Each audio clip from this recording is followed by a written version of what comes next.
Students, next topic in our chapter is ampere circuital law.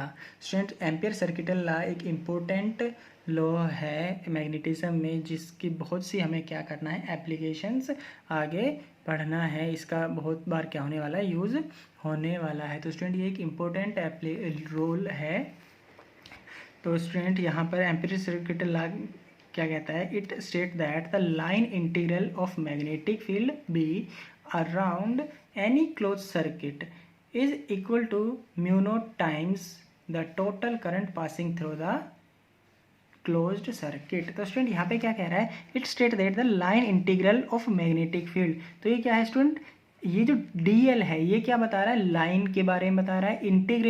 Integration हमने किया हुआ है किसका, b डॉट डी, बी का मैग्नेटिक फील्ड का, यानी बी का मैग्नेटिक फील्ड का हम क्या कर रहे हैं, लाइन इंटीग्रल कर रहे हैं for any closed circuit. Close circuit का मतलब क्या है, हमारी जो लाइन इंटीग्रेशन होगा वो क्या होगा, क्लोज्ड होना चाहिए। तो ये क्लोज इंटीग्रेशन का हमने क्या किया है, साइन यूज किया हुआ है। ये किसके इक्वल होता है स्टूडेंट, ये होता है म्यू नॉट टाइम्स ऑफ आई। आई क्या है, उस सर्किट में से जितना करंट पास हो रहा है। तो स्टूडेंट, इसको एक डायग्राम के अकॉर्डिंग हम समझ सकते हैं। मान लीजिए करंट कैरिंग कंडक्टर, मान लीजिए एक इनफाइनाइट लेंथ का क्या है, करंट कैरिंग कंडक्टर है। तो स्टूडेंट, इसमें आई करंट क्या है, फ्लो हो रहा है। तो हमने क्या किया, यहाँ पर आर रेडियस लेकर एक क्लोज सर्किट बना दिया। क्या है, क्लोज सर्किट। और यहाँ पर क्या है, ये लेंथ हमने क्या यूज़ की है, डीएल लेंथ यूज़ की है। तो स्टूडेंट, इस करंट कैरिंग कंडक्टर के कारण मान लीजिए ये पॉइंट पी है, जो कि आर रेडियस, आर डिस्टेंस पर है फ्रॉम दिस कंडक्टर। तो इस P पॉइंट पर मैग्नेटिक फील्ड हमने क्या यूज़ की है, B यूज़ की है, B है। और DL ये क्या है, इस स्मॉल लेंथ का एलिमेंट है, ये स्मॉल लेंथ एलिमेंट है। तो स्टूडेंट, यहाँ पे क्या है कि इस B का, इस लेंथ के साथ हम क्या करेंगे, क्लोज इंटीग्रल लेंगे। क्लोज इंटीग्रल का मतलब क्या है, B को अगर इस कंप्लीट लेंथ से हम क्या करेंगे, मल्टीप्लाई करेंगे, तो इसका जो आंसर आएगा वो क्या होना चाहिए, वो किसके इक्वल होता है, म्यू नॉट टाइम्स ऑफ आई के इक्वल होता है। तो स्टूडेंट, इसको हम सबसे पहले प्रूव करते हैं कि किस तरीके से इसको हमने इक्वल कहा हुआ है। तो स्टूडेंट, यहाँ पर इसका जो प्रूव है,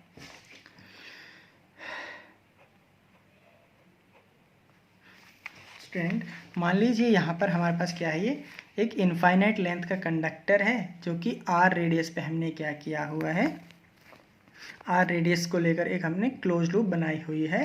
और यहाँ पर मैग्नेटिक फील्ड क्या है, डीएल है। तो हम क्या यूज़ करते हैं, मान लीजिए बी डॉट डीएल लेकर चलते हैं, जिसको हमें राइट हैंड इक्वेशन के इक्वल प्रूव करना है। तो स्टूडेंट, यहाँ पर अगर हम ये कहें बी, जो कि मैग्नेटिक फील्ड इस current infinite length of current carrying conductor के कारण होगी, तो स्टूडेंट ये होना चाहिए mu not I upon 2 pi R, जो कि हम एक स्ट्रेट करंट कैरिंग कंडक्टर के कारण मैग्नेटिक फील्ड होती है। क्या होता है student, magnetic field due to straight current carrying conductor, current carrying conductor.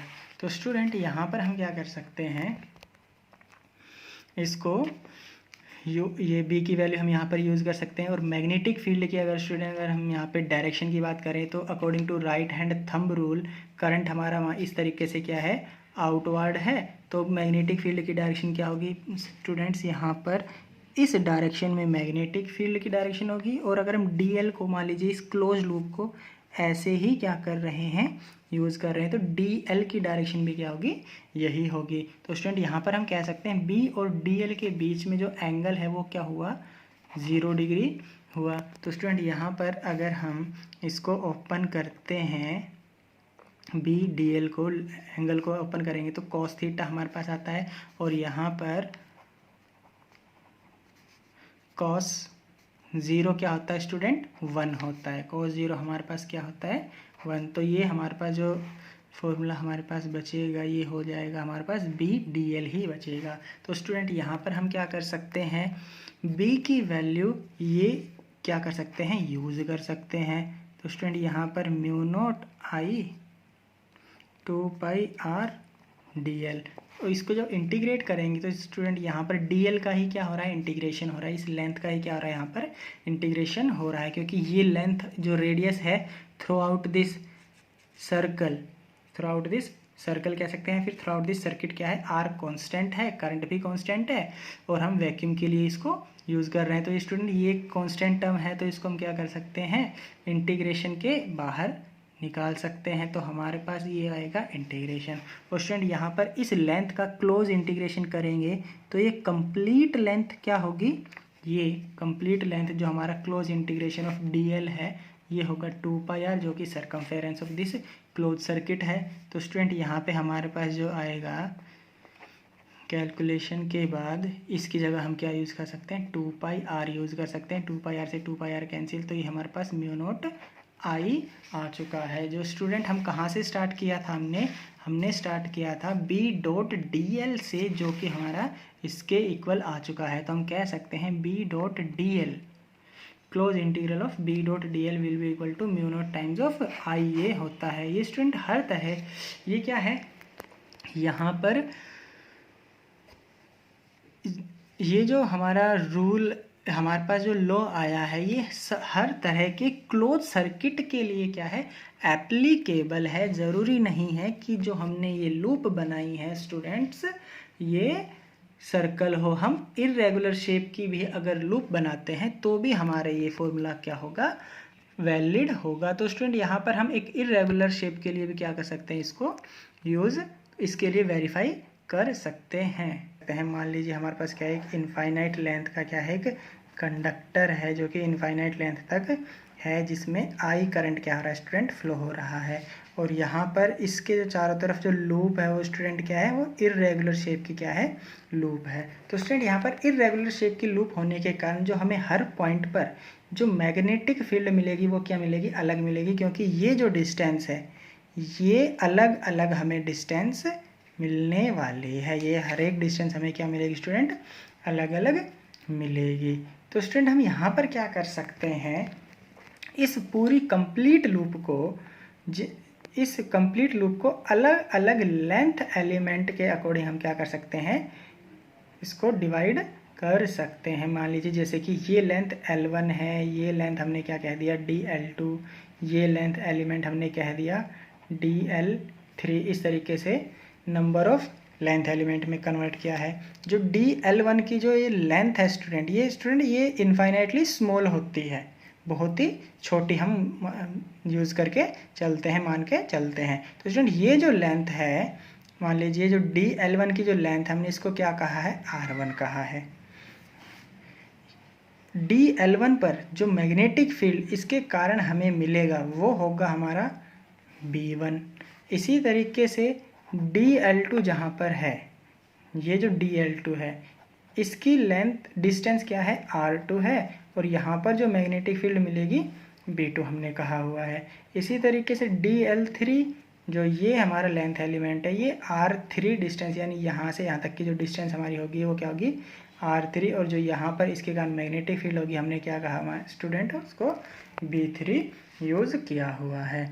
तो स्टूडेंट यहाँ पर हम क्या कर सकते हैं, इनको एंगल की टर्म में क्या कर सकते हैं, इसे कन्वर्ट कर सकते हैं। तो इस एंगल को मान लीजिए हमने क्या कहा हुआ है, इस एंगल को d θ1 कहा हुआ है, इस एंगल को d θ2 कहा हुआ है, इस एंगल को d θ3 कहा हुआ है।